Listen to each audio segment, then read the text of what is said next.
நம்ம வாழ்க்கையில் சில விஷயங்கள் வருடா வருடம் நடக்கும். பிறந்த நாள், திருமண நாள், அப்புறம் பண்டிகைகள், பொங்கல், தீபாவளி, கிறிஸ்மஸ், ரம்ஜான், பக்ரீத்து, விநாயகர் சதுர்த்தி, கிருஷ்ண ஜெயந்தி, இந்த மாதிரி.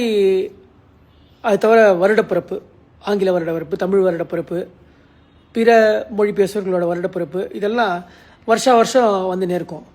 அதே மாதிரி இப்போ தமிழக அரசியலை பொறுத்த வரைக்கும் வருஷா வருஷம் ஏற்படக்கூடிய நிகழ்வு அப்படிங்கிறது வந்து ஆளுநர் சட்டமன்ற வெளிநடப்பு அப்படிங்கிற விஷயம். பார்த்திங்கன்னா இது லாஸ்ட் 3 இயர்ஸாக தொடர்ந்து நடந்துகிட்டே இருக்குது.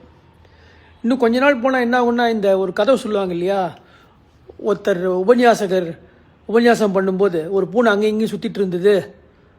அப்போ அந்த பூனை தொந்தரவு தாங்க முடியாதுன்னு சொல்லிட்டு அதை பிடிச்சி ஒரு தூணில் கட்டி வைன்னு சொன்னாராம். அதுக்கப்புறம் அந்த உபன்யாசகர் மரணம் அடைஞ்சிட்டாரு. வேற ஒருத்தர் வர ஆரம்பிச்சிட்டாரு.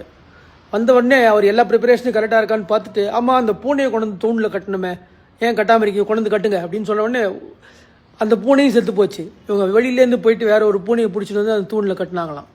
அது மாதிரி இது தொடர்ந்து நடந்து வர்றதுனால இதுவே வந்து ஒரு சட்டமன்ற ட்ரெடிஷன் அப்படின்னு ஆகிறதுக்கு கூட வாய்ப்பு இருக்குது.